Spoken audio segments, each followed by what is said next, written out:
Bismillahirrahmanirrahim. Assalamu alaikum wa rahmatullahi wa barakatuhu. This is Dr. Farhat Nisar again for the course Fundamentals of Philosophy, code 112, for the lecture number 4.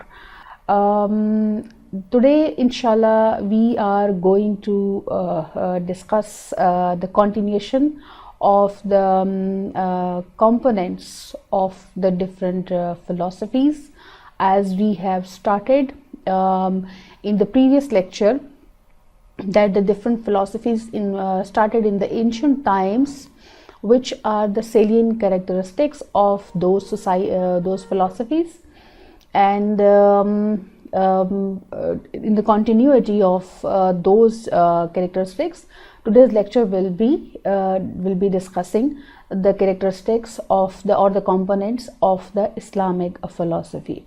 But just as a pattern we have been following since lecture number 1, we have to look back, a review or a summary of the previous lectures what we have discussed up till now. In first 2 lectures we have discussed overall overall picture, overall framework of the philosophy, that what is philosophy and how philosophy can be learned or studied, which are the ways to study philosophy, and which are the characteristics of the main domains of the philosophy, and if we can say philosophy, who the philosophers are, and what are the branches of the philosophy.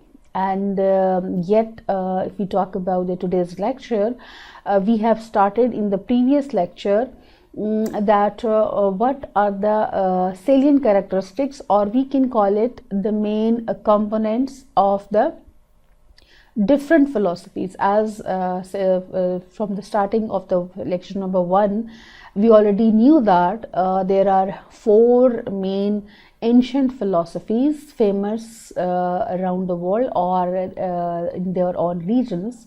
Number 1, that is the Greek philosophy, which is being followed by today's Western philosophy as well.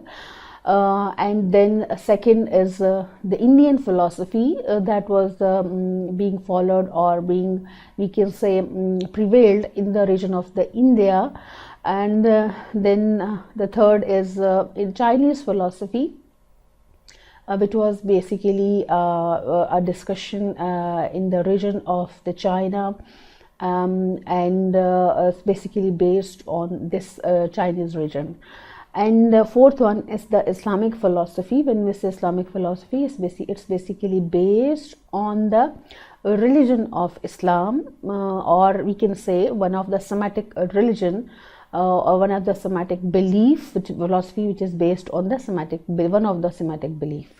So far we have discussed all 3 the components of the salient, or the main components of the all 3 philosophies. We have discussed that the Greek philosophy basically varied from different phases, from different time periods, as the component. I mean, there was a time when the fatalism was the main component of the Greek philosophy, then naturalism came, then the classical era, and then Hellenistic era and Roman philosophy, and then through traveling, this philosophy came as a Western philosophy, and different theories are being established, they are being implemented in the Western philosophy based on the Greek philosophy. Okay, so far as the Indian philosophy is concerned, we already have discussed that the Indian philosophy is based on the spirituality as well as the rationality, but basically the Indian philosophy more relied on the spirituality. Okay, third one we already discussed as a brief overview, that the Chinese philosophy also based on the spirituality as well as some of the we can say the social and the practical element, with the social and the practical elements derived from the spirituality.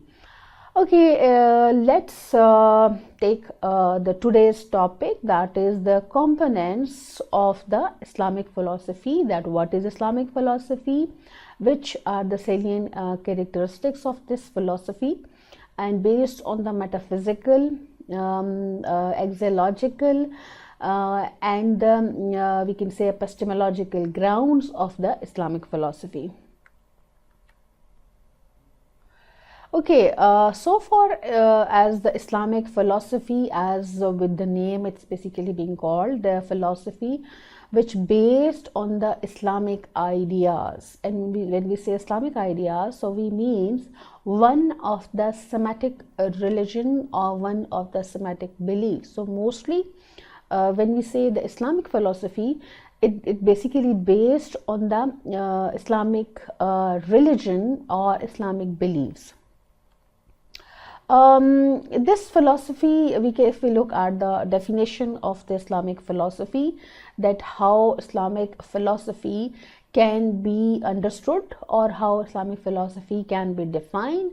So as a definition we can say, or as an overall impact of the Islamic philosophy, it is basically a metaphysical survey. I mean, Islamic philosophy, it is a metaphysical survey of the visible as well as the invisible worlds, including the perspective of life as a whole. I mean, Islamic philosophy has its own salient characteristic that it includes the visible facts of the human need, the social need, the state need of the state, need of the society, as well as the invisible facts of God, human beings, universe, life, purpose of life. So these all are the, we can say as a whole, discussioning point of the Islamic philosophy. In other words, we can say Islamic philosophy encompasses important elements. I mean, it basically goes through, it basically includes, it basically discuss the important elements and the principles. I mean, just like it includes the creator, universe, as I already discussed, that it includes metaphysical facts, axiological facts, and the epistemological facts as a whole. And it includes all the characteristics, all the components of all these three branches, just like creator.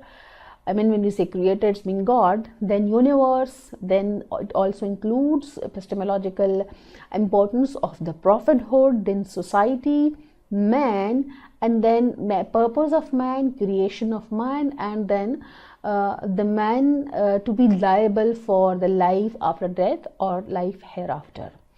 Thirdly, we can say it's basically Islamic philosophy is a well-established framework being derived from the revelation and interpreted by the Muslim scholars throughout the Islamic history. As I mentioned, that when we say Islamic philosophy, we means one of the Semitic belief, and when we say Semitic beliefs, it means that the three beliefs, Judaism, Christianity and Islam, which believes in the revelation and the supremacy of the authoritative role of the secondness or the revelation as a message from God.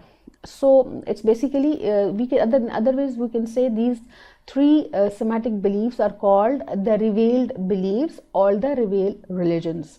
So when we say Islamic philosophy, it's also based on the revelation. It also based on the holy book or the religious book being accepted as a message from God.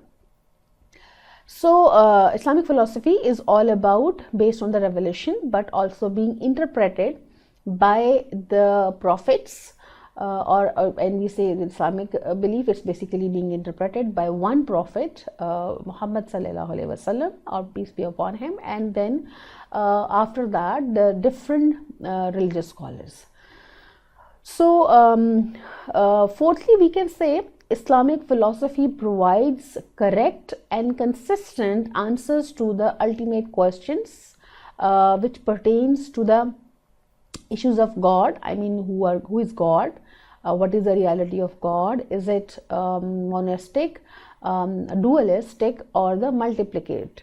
So then unseen realities, just like life after death, just like hell, heaven, and predestination. And then also man as a whole, what is the base of man, what is the origin of man, how man has been created, which are the components of the man's physical and the spiritual existence, and what is the purpose and what are the responsibilities of the man as a vicegerent on this earth by the God. Then it also includes universe and the life. I mean, when we say life, so it means the life before this world and the life after this world. And Islamic philosophy also guides man as a vicegerent of the God, which being called as Allah, to the correct belief system. That is being called as a legal system of the Sharia and the ethical values. Okay, lastly we can say that Islamic philosophy consists of both. I mean, it involves the characteristics or the teachings for this world and the hereafter, with the ultimate and the final significance or the characteristics. Okay, what impression comes when we say Islamic philosophy? It basically the philosophy which is based on the pure reason. And when we say it is pure reason, it is basically the mention, the purpose of the philosophy is to know the real world. I mean, when we say Islamic philosophy, the concept or the purpose of Islamic philosophy is to know the real world as much as the human abilities. And according to the religious traditions and the history of the religions, man has never lived without a prophet. I mean, there was a concept of prophet as a epistemological basis in the Islamic philosophy, and there were prophets all the times, and the religious cultures left by these prophets have provided a model and a program for the lives of the people, how they can shape their lives, how the society can be shaped out, and how the purpose of life can be fulfilled. So the Islamic philosophy says that the message of, or we can say epistemological role of the prophets, were based on thinking and thinking about the world. I mean, thinking about this world and the relation between the man and the world and its wonderful phenomena. And its wonderful phenomena for this world and the hereafter as well. So this is basically, we can say, as a whole picture of the Islamic philosophy. Okay, if we look at the main components of the Islamic philosophy is coherent religion. It's basically belief in the containing system of the beliefs. It basically based on the moralities. It based on the rights and the responsibilities. It based on the legal law, which is basically, it provides the concept of right and wrong, good and bad in the form of the jurisprudence. Okay, the source of existence for Islamic philosophy or Islamic religion, we can say that what Islam as a religion says, that is not different from the Islamic philosophy. So we can say that Islamic philosophy is all about what Islamic religion says, or it can be the eternal divine will and the knowledge. So we can say that the intellect and the traditions are the epistemological sources of the Islam, and there are a rational and the traditional arguments for knowing that what is the will of God. So intellect and the traditions are two sources of knowledge in Islamic philosophy, and to understand the as a whole picture of the Islam. Okay, secondly, the faith and deeds are the core principle in Islamic philosophy as well, because faith, having belief in the divine realities, in the divine existence, just like God, universe, and the creation of universe, creation of God, start of God, message of God, purpose of universe, how it's being created, are basically core value or core essential part. But at the same time, that faith or that belief requires in the form of responsibilities, which is called deeds. So the Islamic philosophy does not exclude the practical implication from what is the belief. So Islamic philosophy in all three domains of metaphysics and epistemology and axiology based on the faith as well as the deeds. Okay, if we take Islamic philosophy as a whole, we can say that Islamic philosophy and Islam as a religion or the deen of Islam do overlap in their purpose. I mean, they can interlink with each other, and they complete each other. So in addition, the Islam has a lot of emphasis on understanding reasoning. I mean, just as we can say that intellect or the reason or the logic as a main component of the discussion in all the philosophies, whether that is a Greek philosophy, whether that is an Indian philosophy, whether that is a Chinese philosophy, just like these philosophies, Islamic philosophy also based on the reasoning, but at the same time that reason should be the subordinate of the knowledge, and that knowledge is basically being called as a knowledge from the revelation. And just as I mentioned earlier, then when we say Islam as a religion or Islamic knowledge, that is basically based on the revelation, just like the other two Semitic religions of the Christianity and the Judaism. So Islamic belief also bases, or Islamic faith bases on the knowledge not being taken by the rationality, not only being taken by the man justification, man reasoning, just like the Greek philosophy, or it neither can be rely on the spiritual understanding of the man inner self, just like Indian philosophy, or it not only rely on the social acceptance of what is right and wrong, just like a Chinese philosophy. Rather, Islamic philosophy based on the knowledge which is being given by the revelation in the form of we can call it wahi, or the message given to the prophet. So we can say that reasoning or the reason or the logic or the intellect should be subordinate to interpret the knowledge, not to generate the knowledge within the domain of the Islamic philosophy. Okay, if we look at the principles of Islam are not understood and proven by reason, they are not considered valid.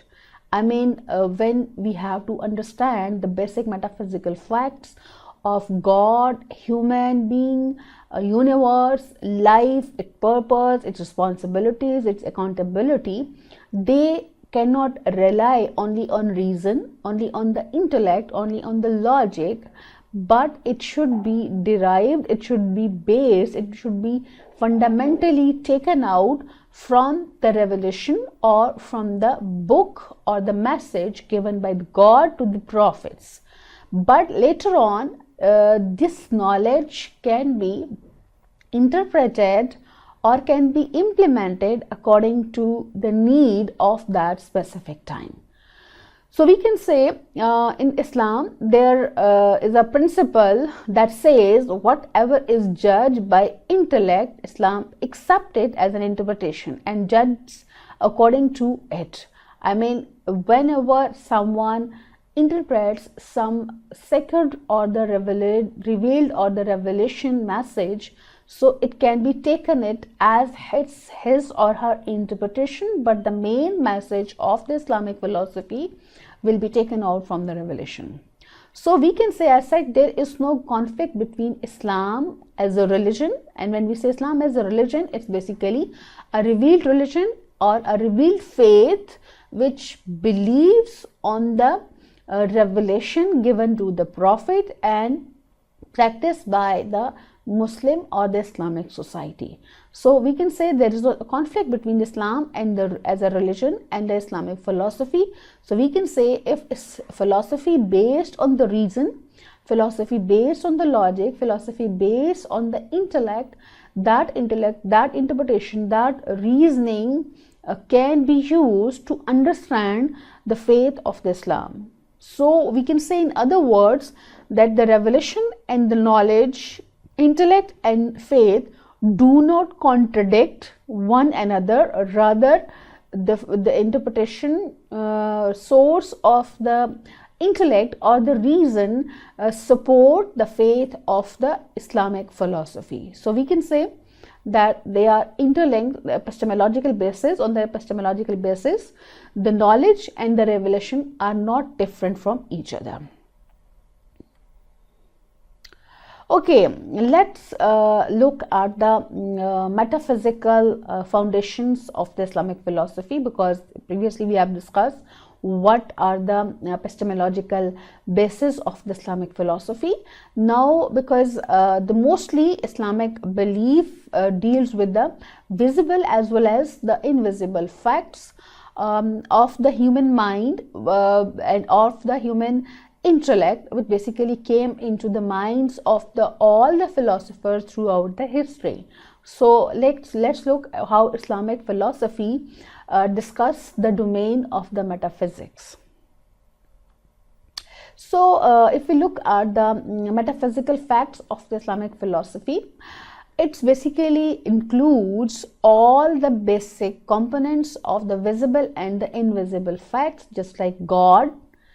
I mean, God as a creator, and God as a major component of holding the system of the metaphysical facts, epistemological information, knowledge, and the exological instructions.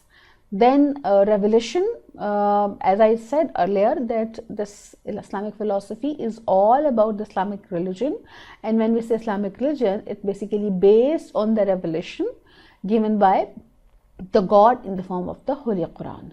Then God's creation, which is being called in Islamic philosophy as makhluk, and the God is being called as a khaliq.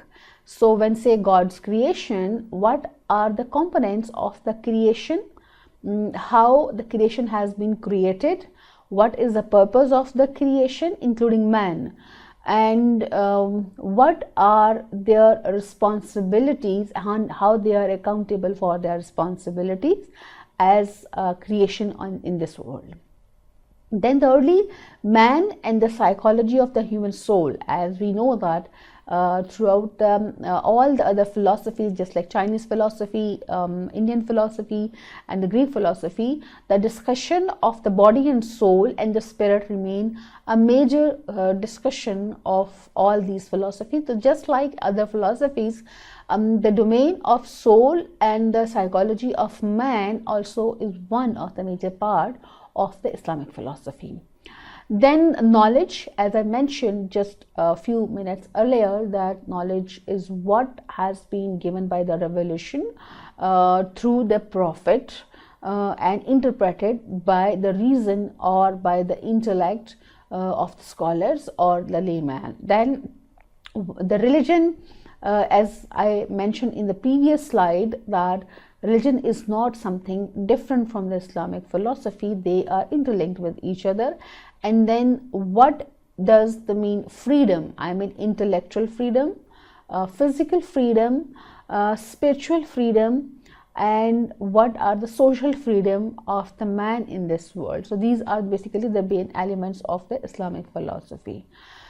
Okay, when we look at the metaphysical questions in Islamic philosophy, they are same like the metaphysical questions of the other philosophies we have discussed earlier within the domain of the branches of the philosophy. So in metaphysical questions, usually that comes into the mind of the philosopher is what is real, and Islam answers this question as life and death are the real. I mean, they exist and they can be experienced, they can be observed. So they are the realities within the domain of the metaphysical philosophy of the Islam, just as mentioned as a source of knowledge in the Quran. الَّذِي خَلَقَ الْمَوْتَ وَالْحَيَاةَ لِيَبْلُوَكُمْ أَيُّكُمْ أَحْسَنُ عَمَلًا. So life and death are being given to the man as a test to reflect and to represent the message of God.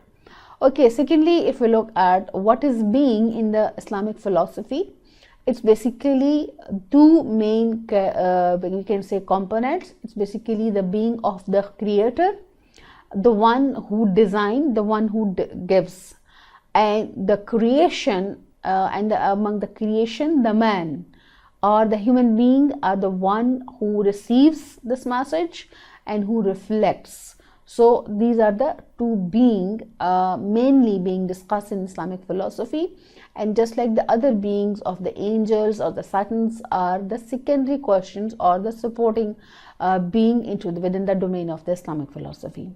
Okay, third question: if there is a purpose to our being or the being of the human existence, so Islamic philosophy says that yes, there is a purpose of a man living in this world, and that is, I'll discuss it in detail in the coming slides, that وَمَا خَلَقْتُ الْجِنِّ وَالْإِنسِ إِلَّا لِيَعْبُدُونَ. I have created, as created Allah or the God is saying in the Quran, I have created man and jinns for my worship. So there is a purpose of the being of the human beings and the other creations.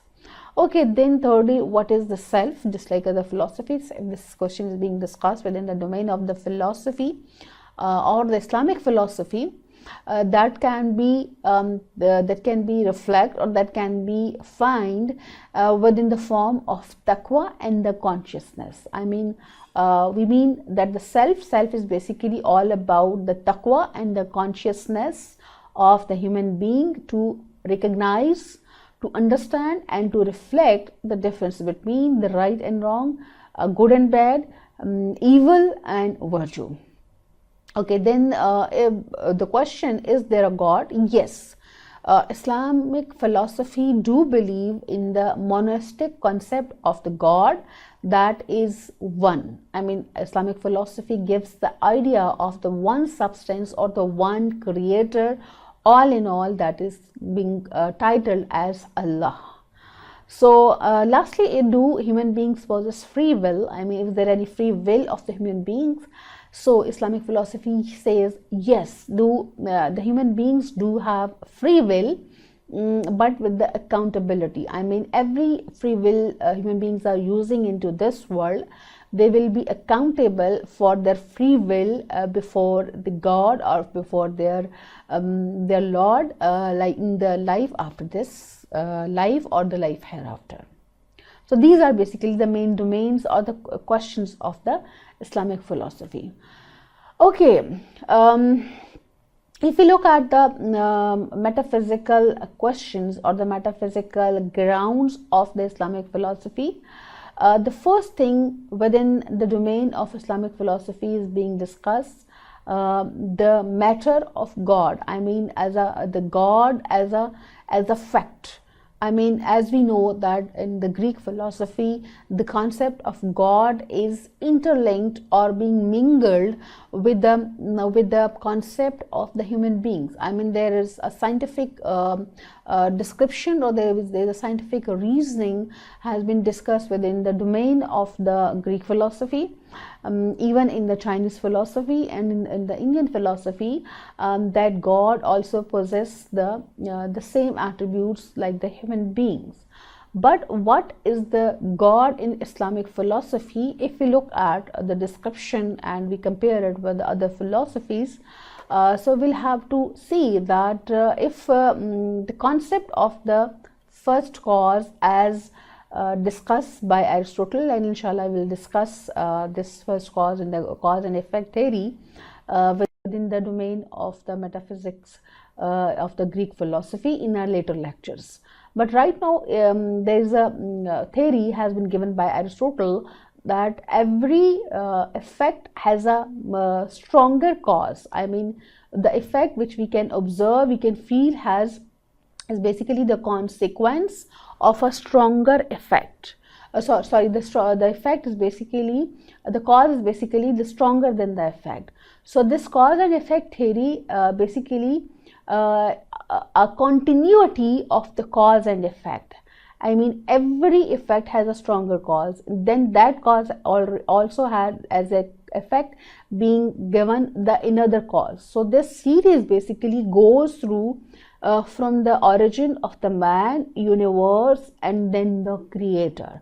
So according to the Aristotle, the God must be the first cause or the first principle of all the substances. I mean, the first substance which is being called as a first cause. So according to Aristotle, he also accepts that there is a stronger cause in the start of the origin of the life.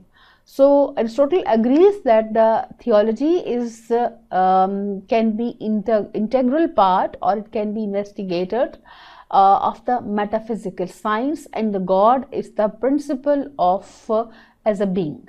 So in this discussion, the Aristotle, according to the Aristotle point of view, the aim of Aristotle metaphysics is that that the first cause is strongest cause than all the other cause or the effects later on being created.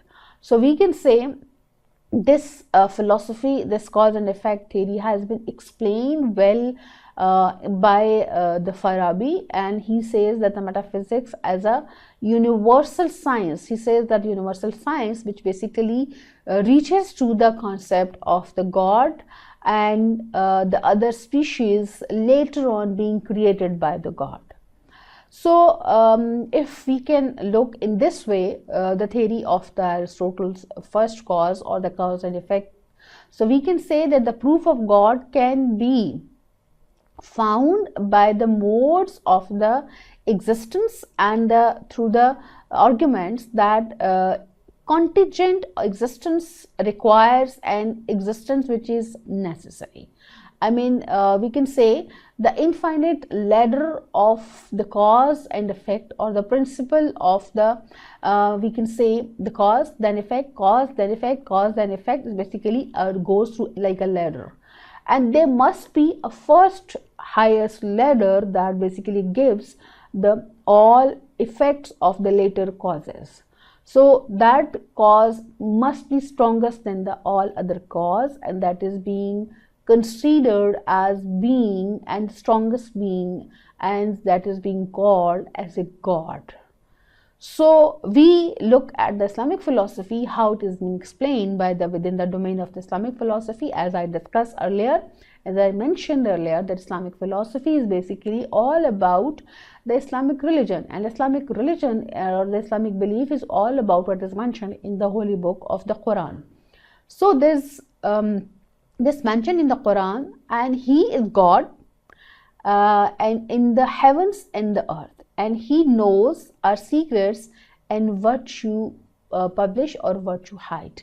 So we can say that God as a strongest cause, as a creator, as a first cause, is reflects the overall impression of the creator, and all the other things are subordinate, just like a species, or just like a creation of the God.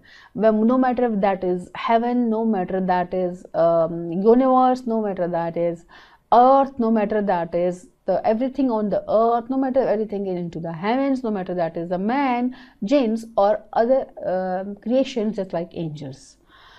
And secondly, in the another place of the holy book of the Quran, there is a description that he is the first and the last. So as just we discussed the cause and effect theory, that there must be a first cause in the ladder or in the continuity of the cause and effect. So we can say the God is basically, he was there when no one was there. I mean, and he will be there when no one will be there. As mentioned in the poetry of the Iqbal, I said, "Na tha kuch to khuda tha, na hota kuch to khuda hota. Daboya mujhko hone ne, na hota main to kya hota." I mean, when there was nothing, there was a God, and there will be nothing, there will be God. So we can say that God was the first, and he will be the last on this universe.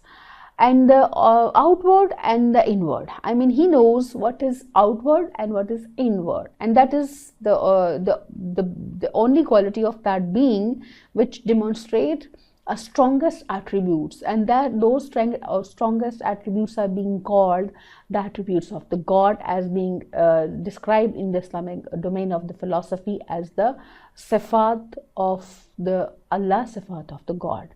So he has knowledge of everything. So when we say everything, that means as a being, he is perfect. He is ultimate perfect, his knowledge is ultimate perfect, and his all attributes are ultimate perfect. So this is basically being the concept of the being of the God as a first cause in Islamic philosophy. And then if we look at the first cause, that is most strongest and the most eternal. So the Allah as a God in the Islamic philosophy is the one and absolute. I mean, he is absolute in his being. He is absolute in his characteristics. He is absolute in his attributes. So he is absolute in all his actions. So we can say that that is basically the concept of the strongest being in within the domain of the Islamic philosophy. Again, we can say this mentioned in the one another place of the Quran, that and he is the loftiest likeness in the heavens and the earth. I mean, he is the most almighty, all that is prevailing into the heavens and this earth. So this is as a first cause we can discuss from the perspective of Aristotle, and we can also find a more elaborative and more comprehensive definition or the examples from the Islamic philosophy or the domain of the Quran. Okay, now the second argument. The first argument was the cause, as just we have mentioned, the first cause or God as a first cause.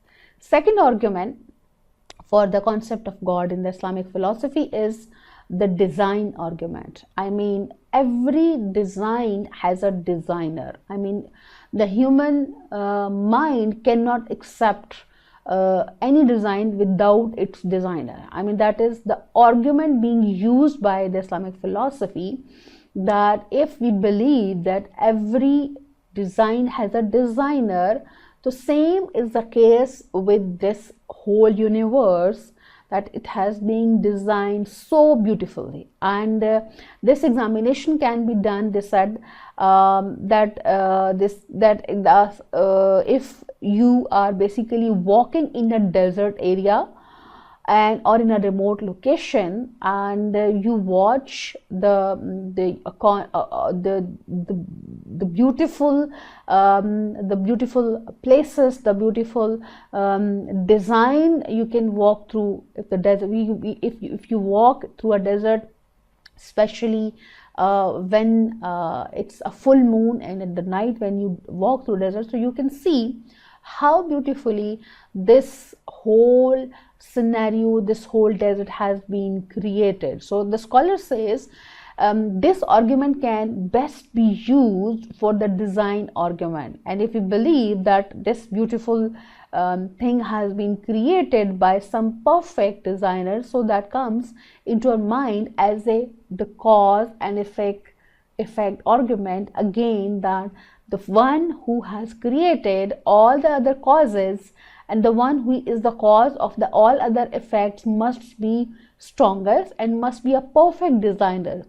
So the same argument can be used the concept of God in the Islamic philosophy. So surely we can say that this universe cannot be created by chance or just by an explosion. Rather, there is a mind, there is a perfect scheme that is working to create this universe. So we can say this idea of intelligent creator called in Islam as a God or as a Allah.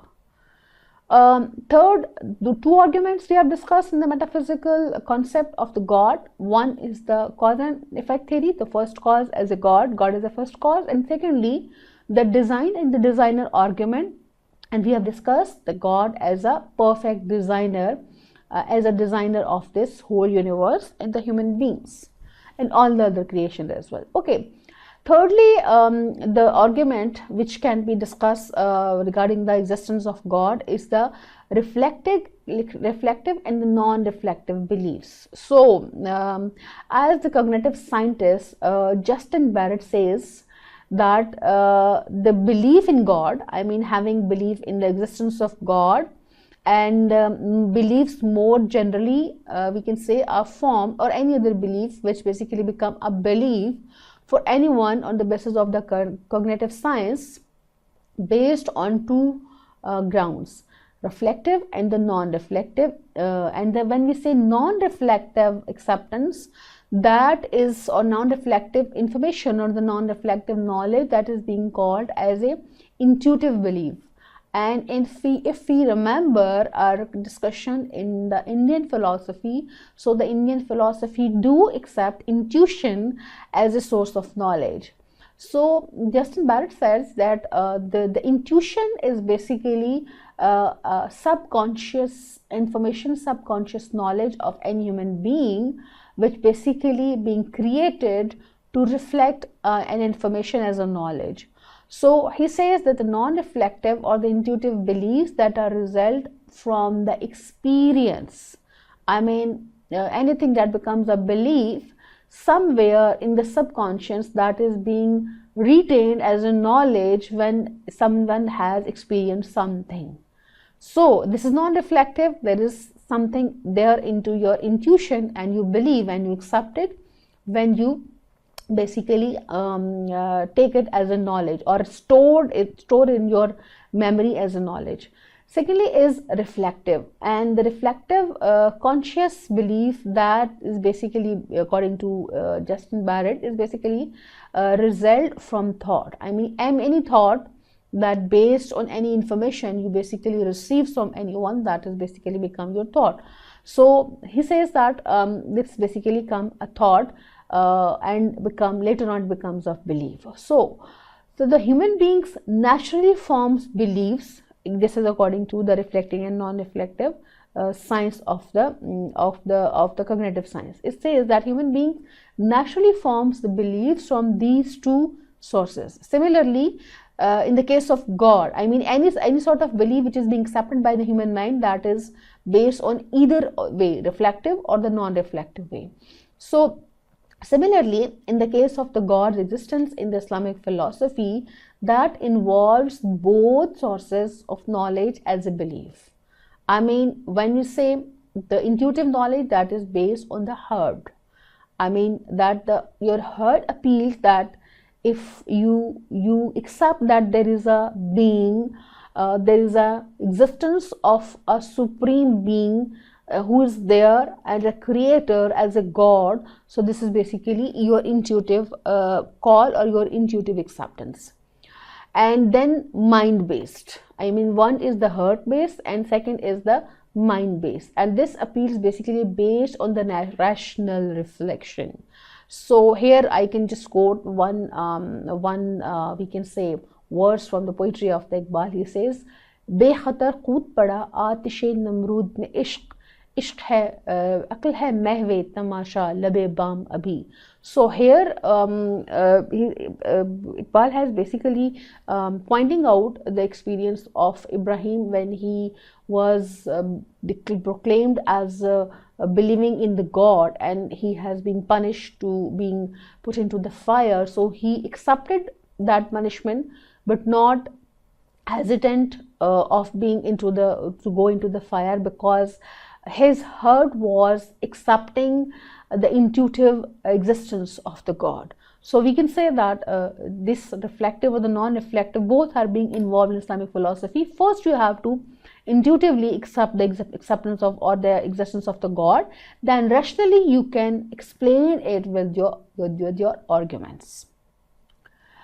So basis on this intuitive behavior, which we can say there is a natural instinct or which is called natural fitra, and that is being called as fitratullah in the Islamic philosophy or in the Islamic religion. So this explains that human beings sense the existence of God. I mean every human being feel or sense the existence of God as a natural instinct, as I mentioned, because your cognitive science also accept the non-reflective source of knowledge as an intuition. So human beings sense the existence of God, or what they perceive as a higher power, and based on this natural instinct, this natural fitra is already there according to Islamic philosophy, into the intuitive place of the subconscious of the human mind. So by pure instinct, with or without a prophetic revelation to guide them. I mean, if we look at the Indian philosophy, so Indian philosophy do believe in the intuitive existence of the spiritual realities and the spiritual being, though they don't receive any message from the prophets. But unlike that, Indian philosophy, if we look at the Islamic philosophy, that believes the intuitive knowledge based on the message of the prophets. So we can say that is basically a revelation, basically being guided the instinct nature. So expression of this sense, we can say, can be called as divinities, and appeared in the cultures and the religions all over the world. Okay, despite them being widely separated by time, geography and language. I mean, everyone accepts this fitratullah, or acceptance of the being as existence of God. Okay, within the domain of the Islamic spiritual terms, this fitratullah, or this natural instinct, is there because God took a primordial covenant with every person before the world was being created, and that they were being recognized their creator. I mean, we will discuss in detail that how human being perceive this reflective and non-reflective source of knowledge within the domain of the human being, creation of the human being. Now, because we are discussing the creator, the God, the concept of God, so here we just have to keep in our minds that the concept of God is already there into the souls of the human being, which soul has been perceived when the soul has been created, according to the Islamic philosophy. When the soul has been created, the life before this world, when the origin of life has been started. So this is basically mentioned in the Islamic philosophy based on the holy book of the Quran, and that every soul has taken an oath and commit a commitment with the Lord when the soul has been created at the start of the origin of the life of the human beings. And this is being mentioned in the Quran, that, and remember when your Lord brought forth from the loins of the children, I mean from the progeny of the all children of the Adam, their descendants, and had them testify regarding themselves. I mean, this is being called as the alast, or the convent of alast, that every soul has taken this oath from the God. And Allah asked, and this is basically mentioned, this is basically the text of the Quran, that Allah asked, am I not your Lord? This is being in Arabic phrase being called mentioned in the Quran, that's like Alastu bi rabbukum, and all the souls replied Naam bala, and am I not your Lord? I mean, this is basically the mentioning the event when all the souls, I mean, there is a belief within the domain of the Islamic philosophy, there was a time when all the souls were being created by the God, being called as Allah, and He has taken an oath from all the souls that am I not your Lord, because I have created you. And what were the reply of the all souls? They replied, yes, you are. I mean, you are our Lord, and we testify. I mean, we testify that you are the Lord and you are the God. And He cautioned, now you have no right to say on the day of judgment. I mean, now no soul will be, according to Islamic belief and according to Islamic philosophy, now every human nature, every human soul, every human fitra has taken an oath with the God when it was being created before giving this body. So So when they have taken this oath, the God said, now you cannot deny this oath on the day of judgment, when I will gather you to make you accountable for your practices, for your deeds in this world. So you were not aware of this, because you have already taken this oath by yourself as a soul. Okay, how word Allah as a creator? I mean, the word God in all the other philosophies being used for the existence or the supreme power, but in the Islamic faith and Islamic philosophy, the word Allah has been used to reflect or to entitle the concept of the God. And if you look at this word, it has its own comprehensive and extensive structure and the meaning as well. Because the very word Allah consists of the prefix of al. And when we take this word from the Arabic language, anything that is being given the prefix of al, which means that make a common noun to a proper noun, a specific noun. So this means that this being already by name has its specification over the all creations. And this is basically the definite article in the Arabic language or the Arabic word. And if we look the other part of this word, Allah, and when we say law, which is basically, according to the Arabic language, means the worshipped able one. I mean, the one to be worshipped, ilah. And we know that this concept of ilah is already the one to be worshipped, already there in all the philosophies, in all the beliefs of this world. So we can say that one specific person, one specific existence, one specific being to be worshipped is being given as the concept of the God in the Islamic philosophy. So Allah is a worship being able, or we can say the nature of Allah is the best evident, is taken as the one who is the one and worthy to be worshipped. And He is beyond all they describe of Him, associate with Him as a partner. Since we know that all human beings can sense a higher power, they can feel their power, they will instinctively turn to God in the times of the danger. I mean, there is a famous quote that there is no disbeliever in a sinking ship. I mean, एक जहाज जब डूब रहा हो तो उसमें कोई भी काफिर नहीं होता, उसमें कोई भी नॉन बिलीवर नहीं होता, because they based on their instinct fitra, they based on their natural fitra, they call upon a supreme power, they call upon, and this concept already being there in the minds of the human beings throughout all the cultures, throughout all the philosophies. So every person at some point in his and her life will have an intense experience that cause a natural reaction to turn to the prayer. I mean, he definitely recalls upon some supreme being in the time when he needs someone to be called, to there to help him or her. So there are many cases of the people, as mentioned in Islamic philosophy, that experience a sudden brush with the death and cause them to become more faithful to their religious tradition. So as mentioned in the Quran, what they created without their being anything, or they are creators. I mean, they are created of themselves, or they have been created by someone else. I would like to quote here one of the very rational response of a scholar, of a famous scholar, Ahmad Didat, when he was asked that what if we die. He was being asked by some atheist that what if we die and if we find there is no God?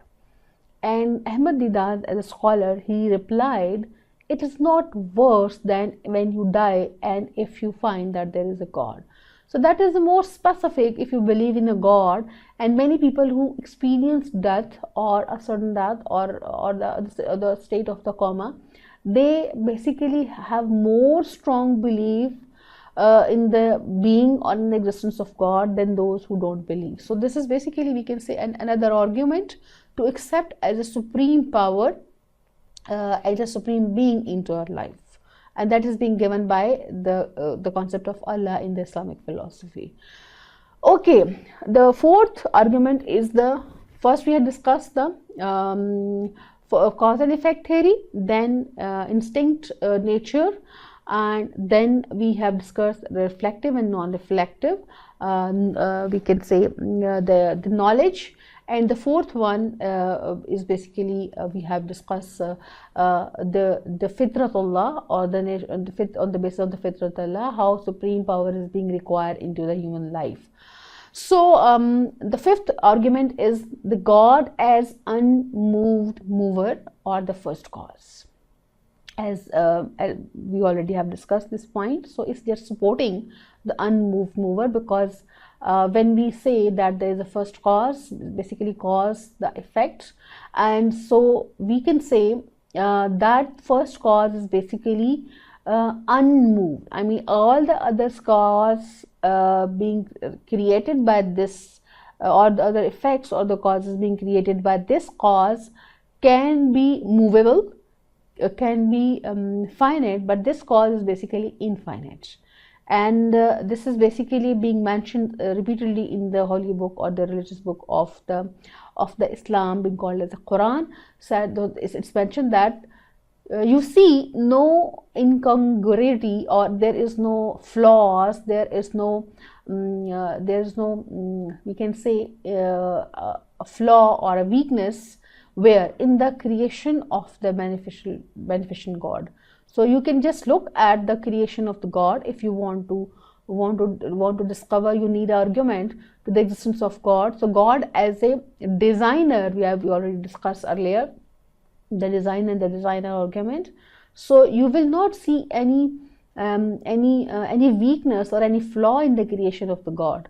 Then it's being invitation by the God into the holy book, that then look again, can you see any disorder? I mean, you cannot see any disorder, this whole process or this whole formation of this universe. And secondly, it is who made the earth smooth for you. I mean, if you look at the God as unmoved mover and as a creator, he has basically created for you this earth. For what? Therefore, you go about into the spacious sides. I mean, you can travel through this earth, on this earth, and thereof you can also earn your sustenance on this earth. So, and then and to him is a return after death. I mean, God is basically giving another argument in the within the domain of the Islamic philosophy as the existence of the God given by Islamic philosophy, that if you want to look the signs or the arguments of the being of the God, so as a designer, look at the earth he has created for you. You basically travel through this earth, you earn your sustenance, and then from this earth you will have to go back. I mean, in the form of the dust or in the form of the human body, you will be buried into this earth, and you will have to get back to your God, to your Lord. There is another ayah also supported this. My Lord is he who gives life and cause to die. This is the argument used by Prophet Ibrahim. As I mentioned that it's basically earlier, that Ibrahim as a prophet being called in the court of the Pharaoh, that how you can say that your God is one and he is invisible. See, I am visible and I can give, I am the supreme power. At that point, the Prophet Ibrahim, may Allah be pleased with him, said that my Lord is the one, he is invisible, but the main argument I am giving you as existence of God, that he has the power to give life and to death to animals. So this is basically, we can say the creation cannot do it, because creation is dependent as a substance on each other, but God is basically independent of life and death, and he is infinite. So he is the one who gives life and death. Because same has been mentioned that when Ibrahim said, my Lord is he who gives life and he who causes to death. and there is no God but He gives life and causes death, your Lord and the Lord of your fathers. I mean, He is the Lord of you and your fathers before you. Okay, the another argument of the existence of God is the theory of time and space with God in the Islamic philosophy. I mean, do we believe that God is restricted to the time and space? And its answer is basically God is not inside things in the sense of the physical penetration, according to the Islamic philosophy, and is not outside them in the sense of the physical exclusion. I mean, God within the domain of the Islamic philosophy is not something to be defined into the human perception. When we say human senses, is basically based on the perception, your intellect, your hearings, your listening. It's basically beyond these senses, sensual perception, but also it's being excluded from its exclusion. I mean, we cannot exclude the existence of God with this sensual information or the sensual knowledge, because time do not keep company with the God. I mean, according to Islamic philosophy, the time cannot confine the God and cannot keep with them, because He is beyond the time and space. And we, being a rationalist, we know that being a part of this world, this earth, we are limited to the time and space of this earth. I mean, rising of the sun and then coming of day and night. This is basically the duration of time and space. But God is not restricted to this time and space. When we go above this world, this earth, we can experience that the time and the space is basically different from this duration. So we can say that He cannot be confined. If that can be confined, that can make Him not as a creator, not as a strongest cause, not as an unmoved mover. So He cannot be confined into this time and space, because time cannot keep company with the God. And also implements do not help Him. I mean, time cannot be implement on the God. His being, I mean the being of God, precedes times. It's basically beyond times, and His existence precedes non-existence, and His eternity precedes beginning. I mean, we can say that He was eternal, and He was the first beginner, was there in the start of the life. Okay, by His creating the senses, it is known that He has no senses. By the contraries in the various matters, it is known that He has no contrary. So this is very interesting point, that the God has no other replica, and the God has no other contrary to Him, not resemble to Him. So by the similarity between the God and the other thing, or by the differences, I mean, we can say everything is in the pairs. I mean, we can just take the example of day and night in the pairs, good and bad in the pairs, earth and sky in the pairs, human beings are in the pairs. If we can also find the very things to be eaten in the pair. So everything is in the pair, life and death in the pair. So only the being of God is not in the pair. So this is something very interesting logic, or something very interesting argument regarding the God, because He doesn't have anyone to be resembled with Him, similar to Him. So we can say that's why He is a God. He is a supreme, and He is a higher power and higher authority. Why? Because God exists before time, and by saying that His being precedes time itself, already mentioned, and He basically going through all the times. He was there when no one is there, and He will be there when no one will be there. And He cannot be confined into the numbers as well. I mean, God cannot be confined into number, because no number can be added to the number of the God, and He cannot be confined into the limits, into the time, into the space. So all these are basically we can say the qualities, kind of qualities of the God, which basically make Him as a higher power or the supreme power according to the Islamic philosophy.